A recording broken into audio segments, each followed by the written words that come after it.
The Galactic Terror Index credits humans with inventing psychological warfare tactics. Part 1. The council chamber fell silent as Archivist activated the holographic display. Representatives from 43 species watched as images from Earth's history flickered to life above the central platform. 3 eyes blinked in sequence, a sign of distress among his people. "Honored council members," he began, his translator rendering his clicks and whistles into standard galactic speech. "I have completed my review of humanity's military records. What I have discovered is deeply troubling." Ambassador sat in the human delegation's booth, trying to keep her expression neutral. She had known this moment would come. When Earth applied for full council membership, they had been required to submit complete historical archives. She had hoped the council would focus on humanity's art, science, and culture. Instead, they had fixated on the wars. The first hologram showed an ancient battlefield. Human warriors beat drums and shouted as they charged. The sound echoed through the chamber's audio system.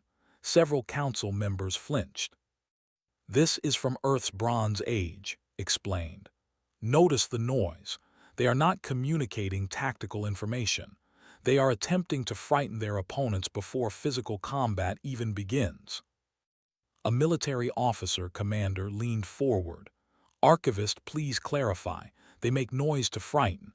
This is their strategy." "It is one of many," replied. His tendrils trembled. "There are thousands more examples." The next image showed a medieval siege. Closed her eyes, knowing what was coming.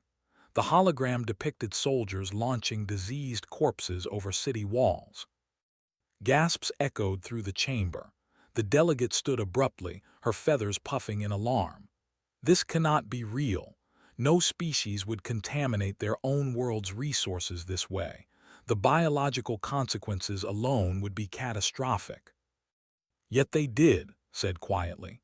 "And the historical records suggest the primary goal was not the disease itself, but the terror it caused. Defenders would sometimes surrender purely from fear before the sickness even spread." Finally spoke up. "Honored Archivist, these practices are from our distant past. Humanity has progressed significantly since then. We have international laws against such tactics now." His eyes focused on her. "Ambassador, I have reviewed your modern conflicts as well. The practices have evolved, but the underlying principle remains. Shall I show the Council examples of information warfare, propaganda, demoralization campaigns?" He didn't wait for her answer. The holograms shifted to show leaflets dropped from aircraft, radio broadcasts spreading false information, and psychological operations teams at work. Each example seemed to disturb the Council more than the last. For 10,000 years, the Galactic Council had maintained peace through straightforward means. When conflicts arose, fleets met in designated battle zones. Casualties were carefully counted. Treaties were signed based on objective measurements of strength. The idea of deliberately manipulating an enemy's thoughts, their fears, their very perception of reality, was completely alien to them. "In human warfare," continued, "victory often goes not to the strongest, but to whoever can best manipulate the enemy's mind. They have developed entire military branches dedicated to this purpose. They study their opponent's cultures, beliefs, and fears. Then they exploit those fears deliberately." The representative, a crystalline being whose people communicated through pure logic, spoke with something approaching horror in his modulated tones. "This implies that humans fight wars not in space or on battlefields, but inside the minds of their opponents. How does one defend against such attacks? How does one even know they are under attack?" "Precisely," said. "That is why I have compiled what I am calling the Terror Index, a comprehensive database of every psychological warfare tactic humanity has ever employed."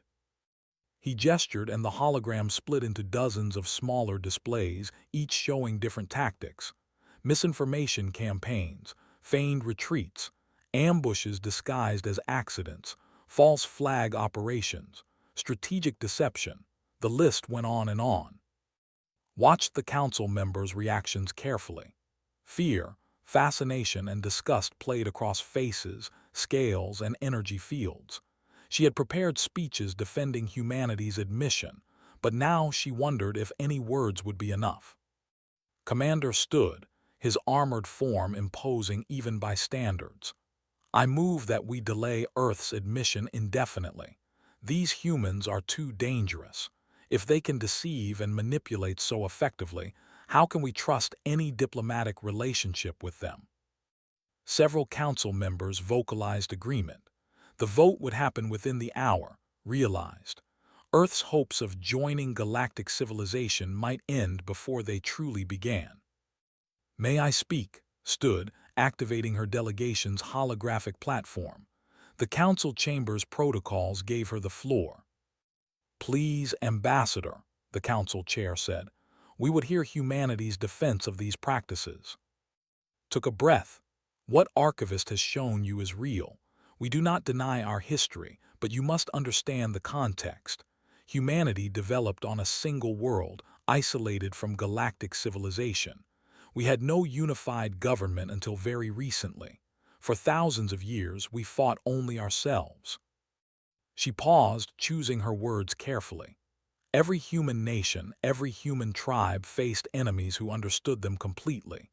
We spoke the same languages, felt the same emotions, feared the same things. In such warfare, psychological tactics were inevitable.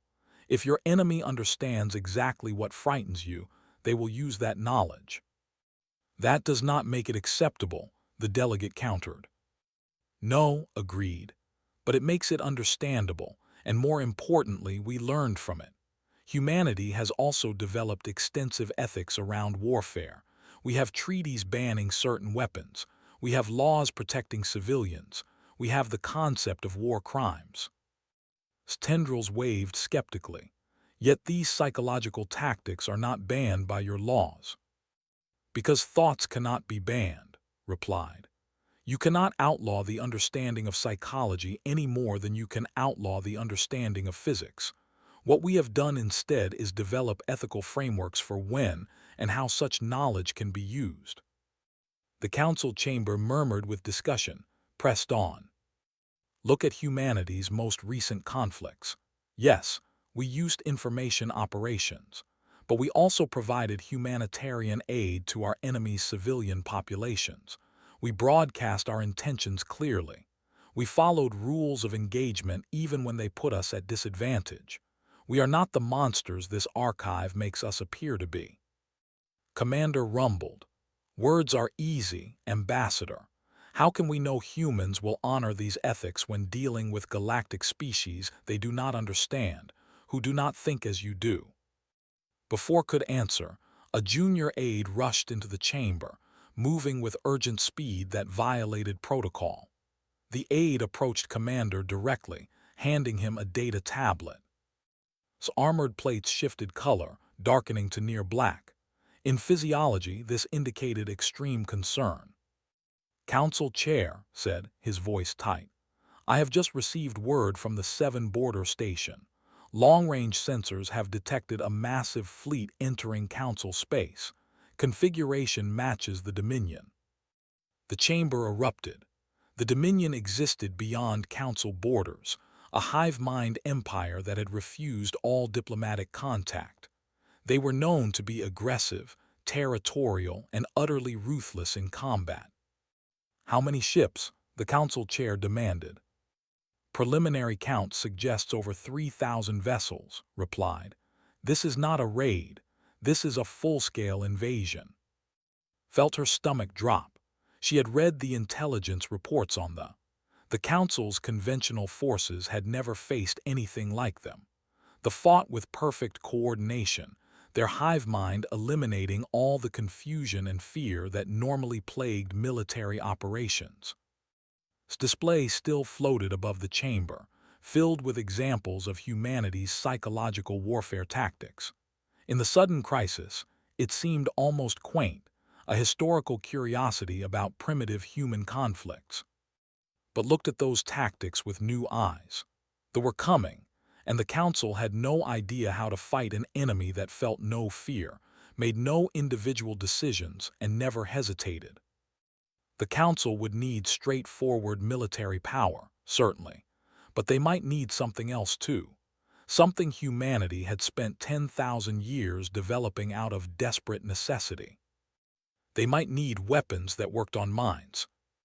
As the council chamber descended into organized chaos, with military coordinators rushing to establish contact with border defenses, caught staring at his own display, the archivist's three eyes were wide, and his tendrils had gone completely still. He understood, too. The terror index he had compiled to condemn humanity might instead become their salvation. Part 2. The fleet swept through the system in 14 hours. 3 colonies home to 2 billion souls went dark. No distress calls, no evacuation warnings, just silence. Ambassadors stood in the military command center, watching holographic displays track the invasion's progress. Red markers indicated positions, spreading like infection across the galactic map. Blue markers showed Council defensive fleets scrambling to respond. "They are not stopping to consolidate," Commander observed, his armored plates flickering between colors as he processed multiple data streams. "Standard doctrine would be to secure captured systems before advancing. They are simply pushing forward." "Because they do not fear counterattack," Colonel Sarah said quietly. She stood beside one of 5 human military advisors who had arrived 6 hours earlier. The council had approved their presence by emergency vote, with many members abstaining rather than supporting the measure directly. Glanced at the human colonel, his people's equivalent of skepticism. "You believe you understand strategy based on a few hours of observation." "I understand aggressive momentum," replied calmly. "I have seen it before. They are not securing territory because they believe nothing can stop them. They want to maximize psychological impact." "They are a hive mind," said. He had been working non-stop with the military planners, his academic expertise suddenly thrust into practical application. "They do not experience psychology as we understand it." "Their queens do," countered. "A hive mind still requires command decisions. Those decisions are made by intelligence, and intelligence is always influenced by perception." 3 more systems fell over the next 30 hours. They advanced in a narrow but unstoppable thrust, seemingly aimed at the system. Was home to 15 billion people and served as a major hub for intersystem trade. If it fell, the psychological impact would be catastrophic even if the strategic loss was manageable. Council fleets assembled preparing for a defensive battle, attended the planning sessions, watching with growing dismay as the commanders laid out their strategy. It was methodical, logical, and completely conventional. They would meet in open space, use superior positioning to offset the enemy's numbers, and grind them down through attrition. "It will not work," said during a break in the planning. She and 3 other human advisors had gathered in a side room. "They outnumber us badly," Major said.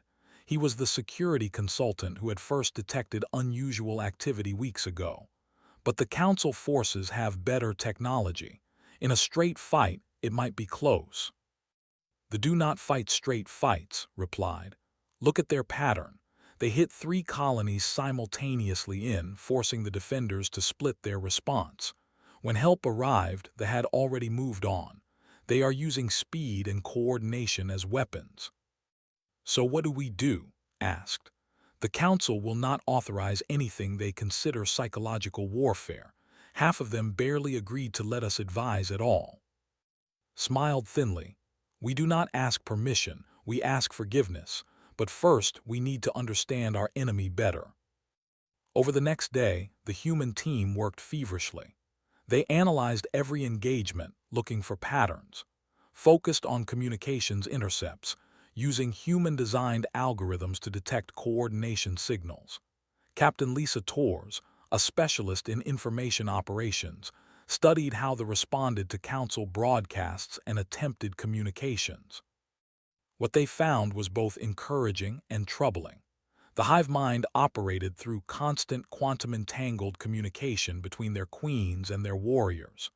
The system was incredibly sophisticated, allowing for near-instantaneous coordination across vast distances. But it also meant every unit was constantly connected, constantly receiving input. It is a strength and a weakness, explained to Commander. Perfect coordination is powerful, but it also means if we can inject confusion into their communication network, it affects everyone simultaneously. Splates shifted to Amber, his people's expression of cautious interest. You propose attacking their communications. We have tried. Their encryption is beyond our current capability to break. We do not need to break it, Tors said. We need to flood it. Think of it like shouting in a crowded room. You do not need to understand the conversations to disrupt them. That would require generating massive amounts of false signals on their specific frequencies, said. He had joined the meeting, his academic curiosity overcoming his earlier moral reservations. The power requirements alone would be immense. We do it anyway, said. She pulled up a tactical display. Here is what I propose. We broadcast confusing signals across all suspected communication frequencies. Simultaneously, we deploy decoy drones configured to mimic Council warship signatures. We make them think we have 3 times our actual fleet strength. Deception, said flatly. Reality manipulation, corrected. They are coming to because they believe it is valuable and vulnerable. We make them believe it is neither. Watched the commander carefully. She could see him wrestling with the concept. Everything in his military training emphasized honor, transparency, and straightforward combat. What proposed violated every principle he held. There are 15 billion lives said quietly. How many of them would you sacrifice to maintain tactical purity? Splates went dark, then slowly shifted to deep blue. Determination. Explain your full plan, Colonel. Over the next hours, laid out a comprehensive strategy that would have been immediately recognizable to any human military historian. It combined elements of deception, misinformation, and psychological pressure that humanity had refined over of warfare. They would begin broadcasting false intelligence through channels they knew they had compromised, suggesting Council forces had developed a bioweapon specifically targeting physiology. The bioweapon did not exist, but they would not know that. Simultaneously, they would deploy thousands of decoy drones that would appear on sensors as full-sized warships. The Council's actual fleet would hide within asteroid fields and behind moons, positions that looked defensive and weak.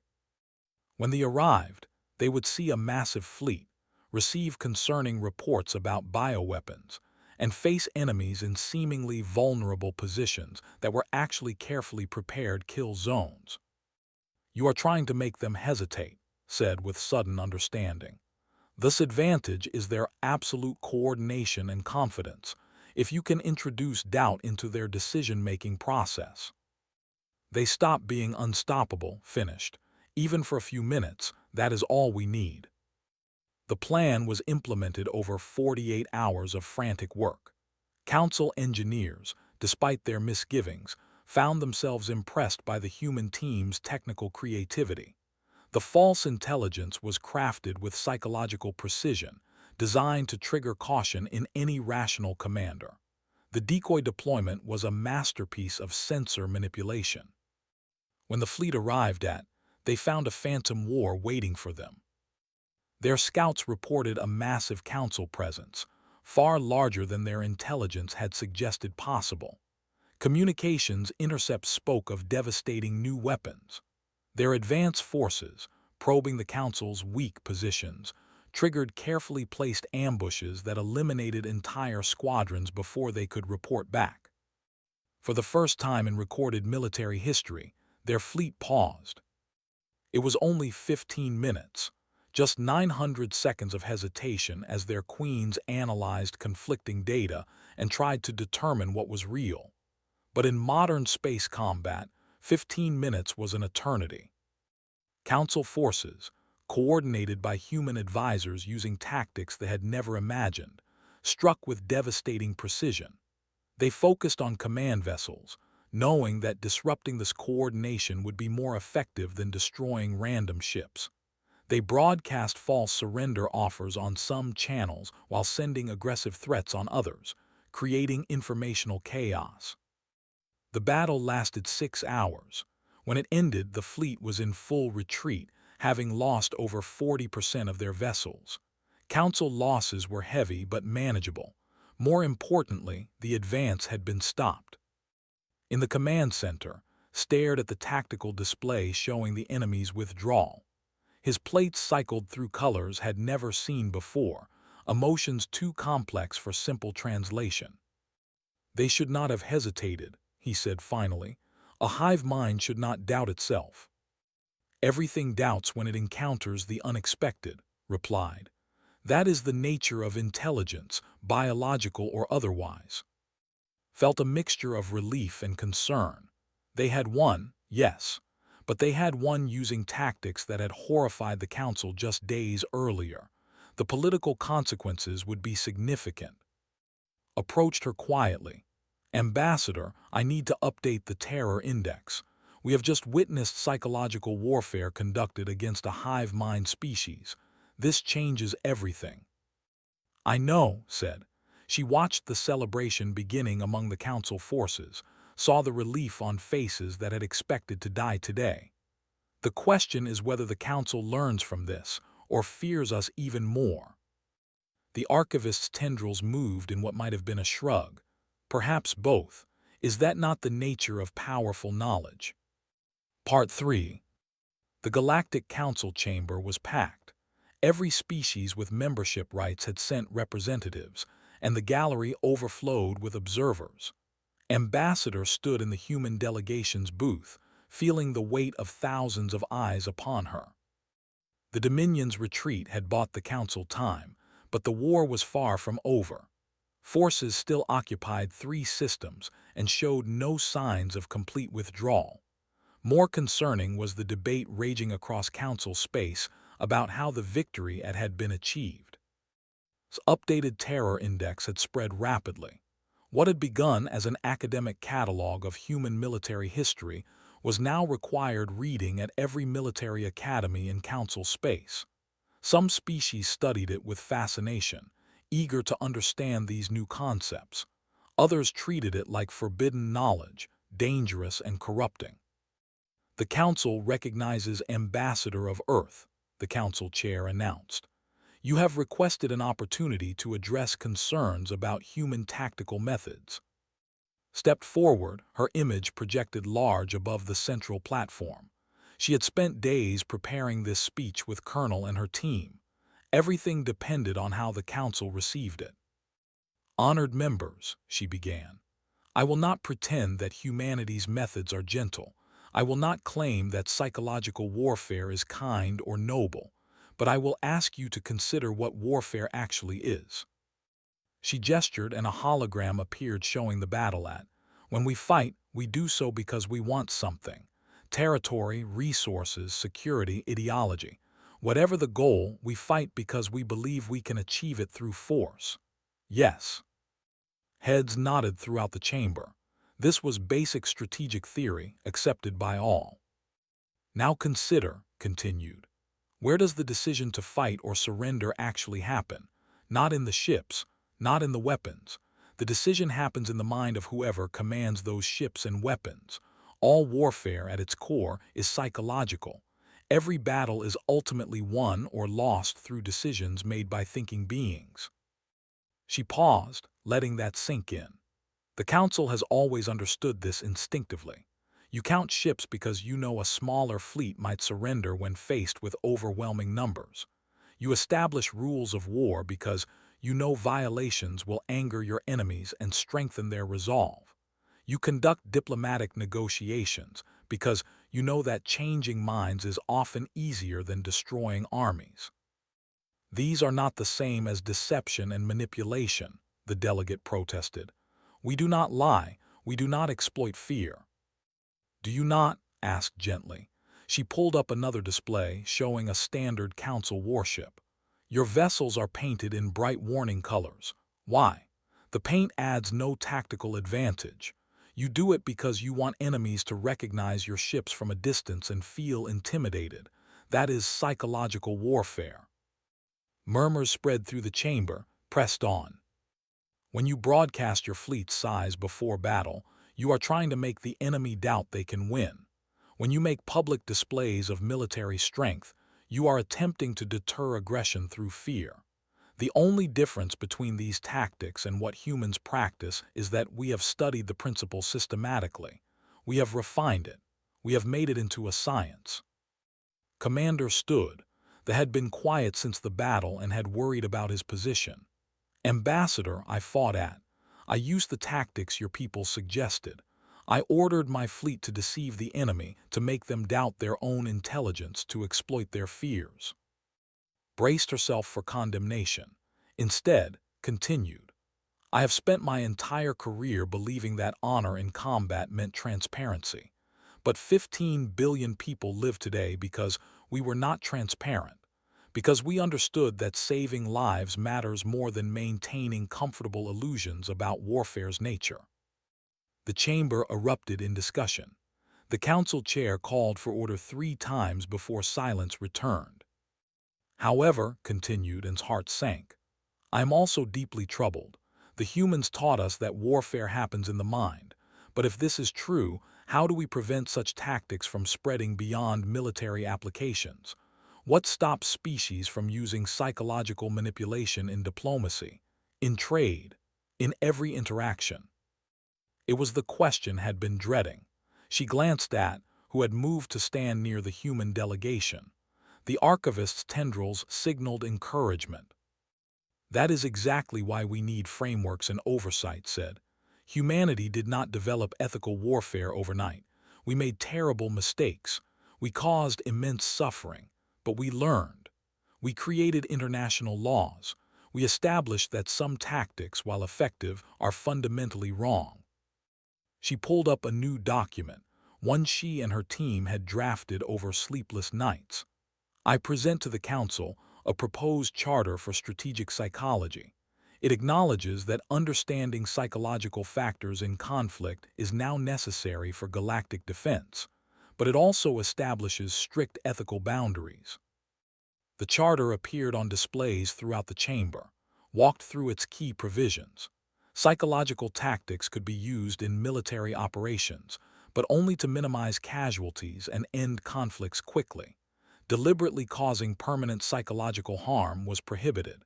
Tactics designed purely for cruelty were banned.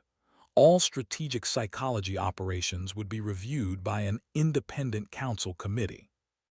Most importantly, said, we propose creating a department of strategic psychology, a permanent body dedicated to studying these concepts, developing defensive measures, and ensuring they are never abused. The representative spoke, his crystalline form refracting light as he moved. This still requires us to trust humanity's judgment. How do we know humans will not use their superior understanding of psychology to manipulate council politics? Colonel stepped forward, standing beside. You do not. Just as we do not know if other species will use their superior technology, their greater strength, or their longer to dominate us. Trust is the foundation of any civilization. Without it, the council is just an armed truce. Trust must be earned, they replied. Then let us earn it, said. She looked around the chamber, her gaze steady. The proof that psychological warfare is not just a human invention. It is a reality of conflict between intelligent beings. Humanity simply recognized it first because we spent fighting enemies who understood us perfectly. Our greatest strength and our greatest shame is that we learned these lessons so thoroughly. Move to the center platform, an unusual action for an archivist. May I speak? The council chair looked surprised, but nodded permission. I compiled the terror index, said. I catalogued humanity's tactics with the intention of warning the council about their dangerous nature. I believed humans were uniquely cruel, Uniquely deceptive. I was wrong. His tendrils spread wide, a gesture of openness among his people. Humans are uniquely self-aware about warfare's psychological dimension. That awareness frightened me. But I watched humans use that awareness to save billions of lives. They could have advised brutal tactics. They could have suggested we exploit weaknesses in terrible ways. Instead, they showed us how to make the enemy doubt, hesitate, and withdraw without needing to destroy them completely. He turned to face directly. The Terror Index is not a catalog of human cruelty. It is a record of human understanding that we now desperately need. The vote took place over 3 hours, with extensive debate between delegates. When the results were announced, the human delegation's admission was approved with a new designation. Earth would join the Council as a full member, with special responsibility for strategic psychology and defensive warfare planning. The Charter for Strategic Psychology passed with stronger support. Most species recognized that understanding psychological warfare was now necessary, even if it made them uncomfortable. The Department of Strategic Psychology would be established on itself, the system humans had helped save. In the celebration that followed, found herself surrounded by delegates wanting to discuss psychology, warfare, and humanity's unique perspective. She answered their questions patiently, aware that every interaction was being studied, recorded, and analyzed. Later, she stood with Colonel on an observation deck, looking out at the city-sized council station. Ships from dozens of species moved in orderly patterns, a ballet of interstellar civilization. "Do you think they truly understand what we have given them?" asked. "Some do," replied. "Certainly does is getting there, others will take time.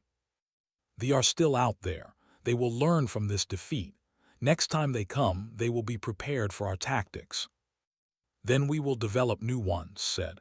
"That is the nature of warfare. But maybe, eventually, we can teach the galaxy something more important than how to fight." "What is that?" "How to understand each other well enough that fighting becomes unnecessary." Smiled. "That is a long way off, Ambassador." "Yes," agreed. "But so was council membership once upon a time." Far across the station, in a secure archive facility, was adding a final entry to the Terror Index. His tendrils moved carefully over the input device, choosing his words with scholarly precision. Conclusion: humanity has demonstrated that psychological warfare is not an aberration or a corruption of civilized behavior. It is an inevitable aspect of conflict between intelligent beings. All warfare attempts to change the enemy's mind, to make them believe continued fighting is futile or too costly. Humanity's contribution is not the invention of psychological warfare, but the systematic study and ethical framework for understanding it. The question facing galactic civilization is not whether to use psychological tactics, but how to use them responsibly. Humans have shown us both the power and the danger of this knowledge. They have also shown us the path toward using it wisely. The Terror Index remains a warning, but also an opportunity.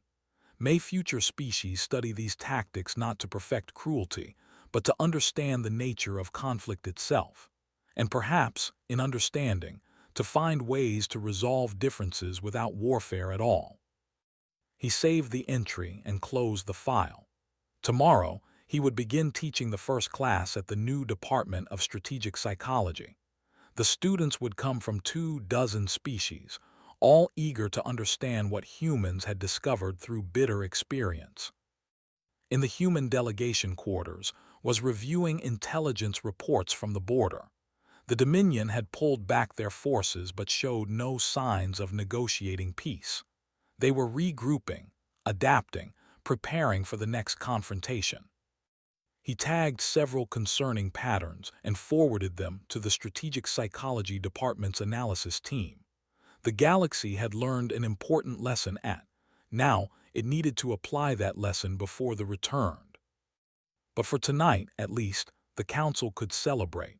Humanity had joined galactic civilization, not despite their understanding of warfare's dark psychology, but because of it. They had become the species others turned to when facing threats that did not respond to conventional force. It was a heavy responsibility, but as had said, humanity had earned it through 10,000 years of fighting themselves. Now they would use that hard-won knowledge to protect a civilization that spanned hundreds of worlds and dozens of species. The Terror Index would remain, a permanent record of humanity's violent past, but it would also serve as a guide, showing the galaxy how to understand the psychology of conflict. And understanding, believed, was the first step toward something better. Tomorrow would bring new challenges. They would adapt. Other threats would emerge. The galaxy's newfound awareness of psychological warfare would create complications no one could yet predict.